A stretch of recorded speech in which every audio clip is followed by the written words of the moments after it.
हाँ जी बताएं मुझे अब।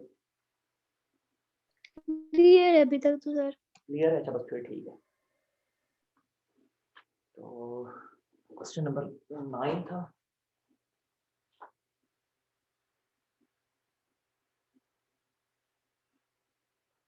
कहते हैं find an equation of the chord of contact of tangents drawn from 4 5 to circle. Circle की ये इक्वेशन की बने 2x square plus 2y square minus 8x plus 12y plus 21 is equal to 0। ये सर्कल की इक्वेशन है।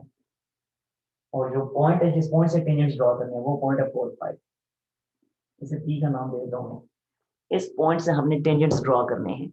अच्छा देखें, कहने का उसका मतलब ये है कि अगर ये लेट्स सपोज सर्कल है, ये सर्कल है, ये सर्कल का सेंटर है, तो सवाल उसका ये है, कहते हैं find an equation of the chord. आपने कॉर्ड की इक्वेशन फाइंड करनी है। और कॉर्ड होता है लाइन सेगमेंट होता है, ऐसा लाइन सेगमेंट जो सर्कल में दो पॉइंट्स को कनेक्ट करता है। तो कहते हैं आपने कॉर्ड की इक्वेशन फाइंड करनी है, लेकिन कैसा कॉर्ड? ऐसा कॉर्ड कि जब सर्कल के बाहर ये जो पॉइंट पी है, ये वाला पॉइंट जिसकी कोऑर्डिनेट्स 4 5 है, इस पॉइंट से अगर सर्कल के ऊपर टेंजेंट्स ड्रॉ किए हैं, तो इस सर्कल के ऊपर फर्स्ट टेंजेंट आ जाएगा, ये सर्कल के ऊपर सेकंड टेंजेंट आ जाएगा इस पॉइंट पी से। तो कहते हैं जिस जगह पे दोनों टेंजेंट्स मीट करते हैं, जिन पॉइंट्स पे दोनों टेंजेंट्स मीट करते हैं, उन दोनों पॉइंट्स को अगर हम कनेक्ट कर दें, इन दोनों पॉइंट्स को अगर हम कनेक्ट कर दें, तो इनको कनेक्ट करने से जो ये जो लाइन सेगमेंट बने, ये जो कॉर्ड बने, आपने इस कॉर्ड की इक्वेशन फाइंड करनी है। सवाल की समझ आइए, क्वेश्चन की समझ आइए। Yes sir. अच्छा जब यस सर। जब इस कॉर्ड की हमने इक्वेशन फाइंड करनी है, तो हम करेंगे क्या? हम सिंपली ये करेंगे कि सबसे पहले हम इस सर्कल को स्टैंडर्ड फॉर्म में, जनरल फॉर्म में कन्वर्ट कर देंगे। है तो जनरल फॉर्म में, लेकिन एक्स स्क्वायर और वाई स्क्वायर के कोएफिशिएंट्स 1 नहीं है, तो पहले हम जनरल फॉर्म में कन्वर्ट कर देंगे। जनरल फॉर्म में कन्वर्ट करेंगे और फिर उसको वही जनरल फॉर्म, जो स्टैंडर्ड जनरल फॉर्म है, x square plus y square plus 2gx plus 2 plus C, उसके साथ कंपेयर करके जी एफ और सी की वैल्यूज फाइंड करेंगे। जब जी एफ और सी की वैल्यूज आ जाएंगी, तो ये जो दोनों टेंजेंट्स हमने ड्रॉ कर रखे हैं, ये जो दो टेंजेंट्स ड्रॉ कर रखे हैं, ये वाला टेंजेंट और ये वाला टेंजेंट, इन टेंजेंट्स की हम वैल्यूज फाइंड कर लेंगे। सॉरी, इन टेंजेंट्स की हम इक्वेशंस फाइंड कर लेंगे। किस तरह फाइंड करेंगे? ये इक्वेशन ऑफ टेंजेंट जो कल लिखी थी मैंने, इस इक्वेशन ऑफ टेंजेंट को यूज करके इन दोनों टेंजेंट्स की हम इक्वेशंस फाइंड कर लेंगे। समझ आइए बात की। तो पहले मैं यही करता हूँ कि पहले जनरल फॉर्म में कन्वर्ट करता हूँ, और जनरल फॉर्म में कन्वर्ट करके जी एफ सी की वैल्यू फाइंड करके इन दोनों टेंजेंट्स की इक्वेशन में फाइंड कर लेता हूँ। तो देखें जरा, ये जो सर्कल की जो इक्वेशन गिवन है हमें, इसको मैं यूज करता हूँ, और टू से डिवाइड करके इसको मैं जनरल फॉर्म में कन्वर्ट करता हूँ। तो x square plus y square minus 4x plus 6y plus 21/2 is equal to 0। और अब इस इक्वेशन को कंपेयर कर लें इस वाली इक्वेशन के साथ। Compare comparing with x square plus y square plus 2gx plus 2fy plus c is equal to 0। तो यहाँ से देखें, 2g की वैल्यू बनती है -4, तो g की वैल्यू डेफिनेटली बन जाएगी -2। ठीक हो गया। इसी तरह 2f की वैल्यू बनती है 6, तो यहाँ से f की वैल्यू बन जाएगी 3, जबकि c की वैल्यू है 21/2। ठीक हो गया। ये हमारे पास वैल्यूज आ गई जी एफ और सी की। अच्छा अब मैं इन दोनों टेंजेंट्स की इक्वेशन फाइंड कर लेता हूँ, और टेंजेंट की इक्वेशन फाइंड करने के लिए यही स्टैंडर्ड फॉर्म में यूज करूंगा। अब इस स्टैंडर्ड फॉर्म को यूज करने के लिए, ये जो टेंजेंट की इक्वेशन की जो स्टैंडर्ड फॉर्म थी, इसे यूज करने के लिए x1 और y1 पॉइंट्स हमारे पास होने चाहिए। ठीक है। अब ये x1 और y1 पॉइंट्स जो हैं, अब ये कहाँ से आएंगे? ये कौन से वाले पॉइंट्स हैं? ये वो पॉइंट्स हैं x1 y1 पॉइंट जो सर्कल के ऊपर लाई करते हैं। ठीक है, बताया था कल भी, x1 और y1 पॉइंट्स जो यहाँ यूज हो रहे हैं, ये वो पॉइंट्स हैं जो सर्कल के ऊपर लाई करते हैं। ठीक है। ये पॉइंट P जो है, ये वाला पॉइंट P, इसके कोऑर्डिनेट्स x1 y1 नहीं है, बल्कि वो पॉइंट्स जो सर्कल के ऊपर लाई करते हैं। अब सर्कल के ऊपर जो पॉइंट लाई करते हैं, जिन पॉइंट्स पे हमने टेंजेंट्स ड्रॉ किए हैं, एक पॉइंट ये वाला है और एक पॉइंट ये वाला है। अब इन दोनों पॉइंट्स को, इनके कोऑर्डिनेट्स को हम नाम दे देते हैं x1 और y1 का। इस वाले के कोऑर्डिनेट्स को मैं नाम दे देता हूँ x1 y1 का, ठीक है। और ये वाला जो पॉइंट है, ये वाला जो पॉइंट है, इस पॉइंट के कोऑर्डिनेट को मैं नाम दे देता हूँ x2 और y2 का, x2 y2, ठीक है। और जाहिर इन पॉइंट्स को नाम देने पड़ेंगे, इस पॉइंट को फिर मैं q का नाम दे देता हूँ, इस पॉइंट को r का नाम दे देता हूँ। जी खबर है, ये बताओ, मैंने वर्क कनेक्ट किया। अच्छा,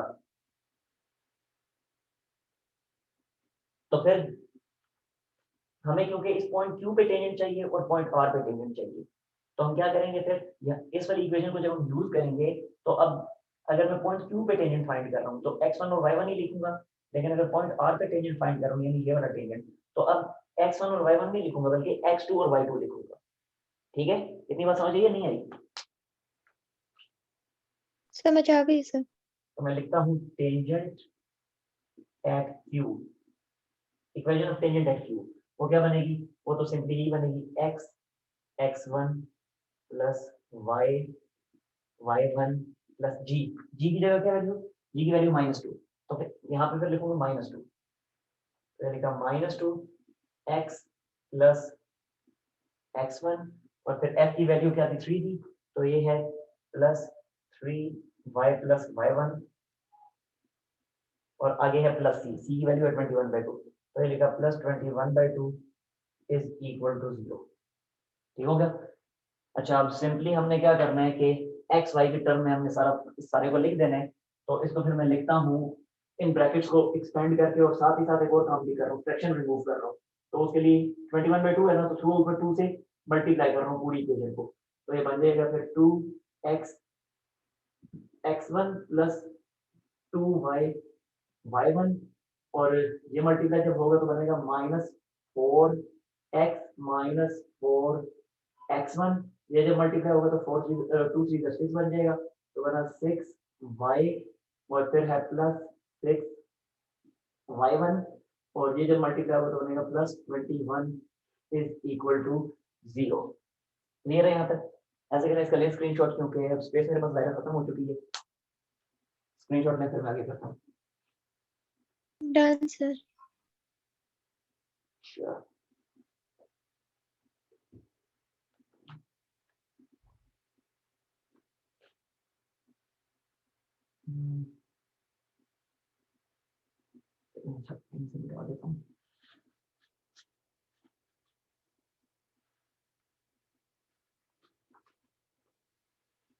फर्दर इसको सिंप्लीफाई करें तो क्या बनेगा, 2x x1 2y y1, अब x वाली जो टर्म्स हैं, x वाली टर्म्स कौन कौन सी हैं, देखें, ये है x वाली टर्म, ये है x वाली टर्म, और बस x वाली, x1 वाली की बात नहीं कर रहा, x वाली टर्म्स, तो यहाँ से मैं इसको फिर मैं लिख देता हूँ, 2 कॉमन आ जाएगा और बनेगा x1 -2x, ठीक हो गया। अच्छा, फिर y वाली टर्म्स कौन कौन सी हैं, y वाली टर्म्स हैं ये वाली, एक ये y वाली टर्म है, ये y वाली टर्म है, तो लिख देते हैं इसको प्लस, और साथ ही साथ इसमें से 3 भी कॉमन आ रहा है और 2 भी कॉमन आ रहा है, y भी कॉमन आ रहा है, तो 2 कॉमन लेंगे तो अंदर बचेगा y1 plus 3, y1 plus 3 into y, जबकि बाकी सारी टर्म्स जो हैं, अब बाकी सारे कॉन्स्टेंट्स बनेंगे, ठीक है, ये वेरिएबल्स है, बाकी कॉन्स्टेंट्स हैं, 4x1 प्लस 6y1 प्लस 21, ये लिखा 4x1 plus 6y1 plus 21 is equal to 0। मैं फिगर ये रिमूव ही कर देता हूँ, डिस्टर्ब कर रही है। सर ये -4x1 नहीं है? क्या हुआ? -4x1। -4x1 है बिल्कुल, ये आ गया -4x1, ठीक हो गया, तो मसला यहाँ तक, हाँ जी, यहाँ तक कोई मसला? No sir. अच्छा, अब मजीद आगे जरा देखें, टेंजेंट जो हमने ड्रॉ किया था वो फिगर में मैंने रिमूव कर दिए, टेंजेंट जिस पॉइंट से ड्रॉ किया था वो पॉइंट था 4 5, तो इसका मतलब है वो टेंजेंट लाइन जो है उस पॉइंट 4 5 को सेटिस्फाई करेगी ना, हमें पता है कि कोई भी पॉइंट जो लाइन के ऊपर लाई करता है, अगर उस पॉइंट को लाइन में पुट किया जाए तो वो पॉइंट लाइन को सेटिस्फाई करता है। तो इसी तरह वो पॉइंट पी जो है वो दोनों टेंजेंट्स के ऊपर लाई करता था, तो इसका मतलब है वो पॉइंट पी उन दोनों टेंजेंट की इक्वेशन को सेटिस्फाई करेगा। तो इसलिए अब यहाँ पे फिर मैं x की जगह वैल्यू पुट कर दूंगा। पॉइंट पी के कोऑर्डिनेट्स क्या थे, 4 5 थे, तो x की जगह 4 पुट कर दूंगा और y की जगह 5 पुट कर दूंगा। ठीक है, तो देखें ये क्या बनेगा, पुट, बल्कि यहाँ पे ऐसे लिखें एज p 4 5 सेटिस्फाइज इसे नाम दे दें इक्वेशन नंबर, कहां तक थी पहले, इक्वेशन नंबर कितनी थी, इक्वेशन का लास्ट नंबर क्या था, देख के बताएं मुझे जल्दी। सर इक्वेशन 1 ही है, कोई और इक्वेशन नहीं है अभी तक। तो लिखेंगे as point P 4 5 satisfies equation 1। तो वैल्यूज पुट करनी, x की जगह 4 और y की जगह 5। x1 y1 की बात नहीं कर रहा, x और y की बात कर रहा हूँ। x1 y1 की जगह 4 5 भी पुट कर देंगे। x1 और y1 तो सर्कल के ऊपर लाई करते थे ना, जबकि पॉइंट ये 4 5 जो है तो सर्कल के बाहर था, तो x और y की जगह इसे पुट करना है। तो ये फिर इसको लिखा जाएगा 2x1 minus 2 into 4 plus 2y1 plus 3 into 5 minus 4x1 plus 6y1 plus 21 is equal to 0। ठीक हो गया। अच्छा, इसको फर्दर अब सिंप्लीफाई करें, अब एक्सपेंड करते हैं सारे को, क्योंकि अब सारा x1 और y1 में कन्वर्ट हो चुके हैं, तो अब इक्वेशन x1 और y1 की फॉर्म में बनेगी।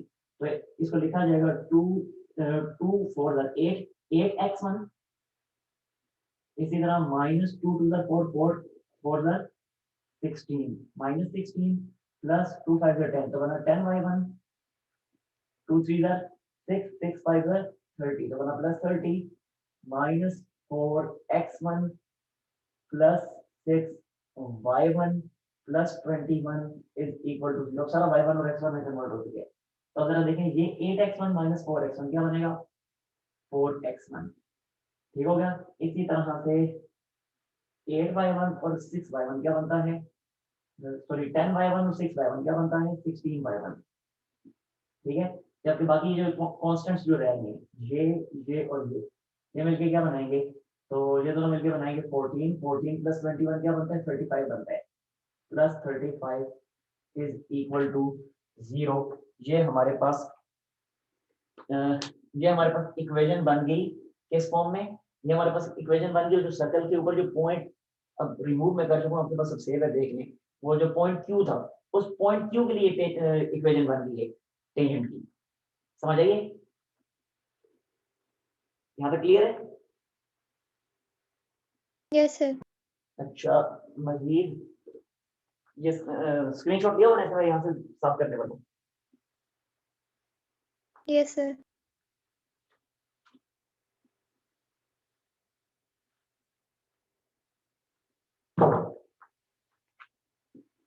अच्छा, अब मजीद यहाँ से आगे देखें, इसी तरह जो दूसरा, ये तो पॉइंट क्यू के लिए हमने इक्वेशन फाइंड की है।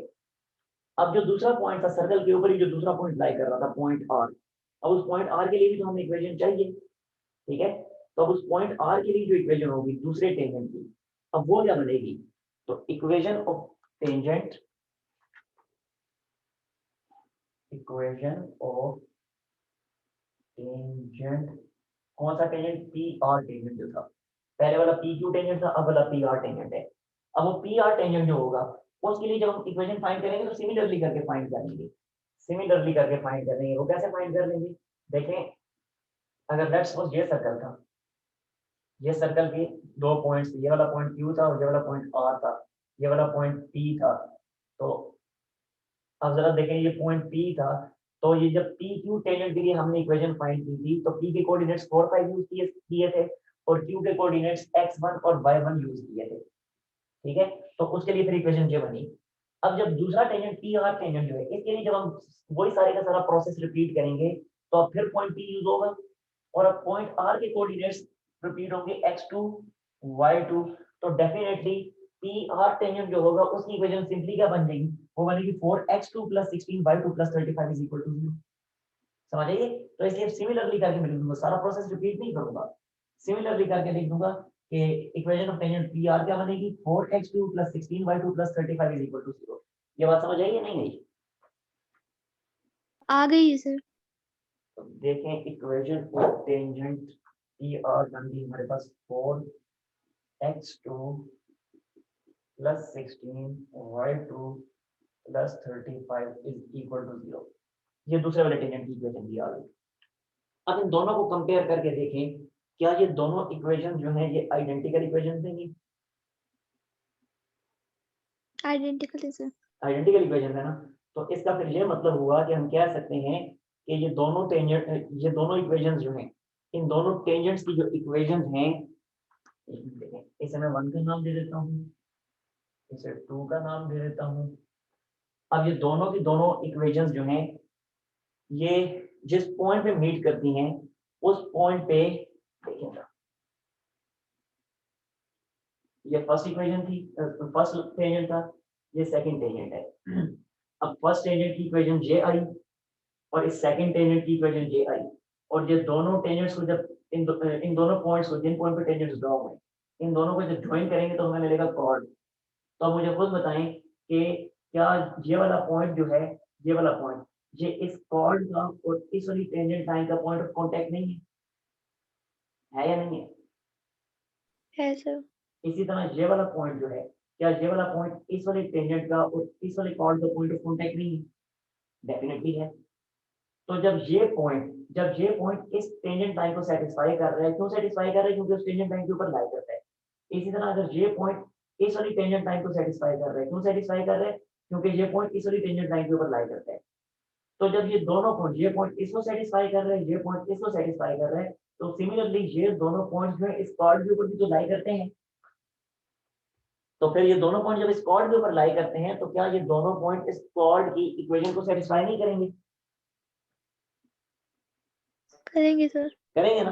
तो यहीं से फिर कॉर्ड की इक्वेशन क्या बन जाएगी? अब तो बहुत सिंपल हो गया। कॉर्ड की इक्वेशन फिर क्या बनेगी? कॉर्ड की अब हमने जनरल इक्वेशन लिख ली है। अब x1 y1 या x2 y2 की टर्म में नहीं लिखेंगे, बल्कि एक सिंपल जनरल इक्वेशन जो बनती है x y वेरिएबल की टर्म में, x y वेरिएबल की टर्म में जो बनती है, फिर हमने वो लिखनी है। तो फिर सिमिलरली करके हम लिख देंगे देन इक्वेशन ऑफ कॉर्ड, और कॉर्ड का नाम क्या था? क्यू आर, क्योंकि क्यू और आर पॉइंट्स को कनेक्ट करके बन रहा था। तो equation of chord Q R फिर क्या होगा? डेफिनेटली वही ही होगा। ये point x1 y1 point x2 y2 उस कॉर्ड को जब सेटिस्फाई करेंगे, क्योंकि कॉर्ड के ऊपर लाई करते हैं, तो फिर कॉर्ड की इक्वेशन क्या बनेगी? सिंपली हम x1 x2 को जो है या y1 y2 को हम सिंपली x y से रिप्लेस कर देंगे, तो बनेगा 4x plus 16y plus 35 is equal to 0। ये आ गई कॉर्ड की इक्वेशन जो हमने फाइंड कर ली थी। क्लियर हुआ नहीं हुआ? Clear sir. फिर ले लें इसका स्क्रीनशॉट, इशू है तो पूछ नहीं है तो स्क्रीनशॉट ले लें। डन। Sure.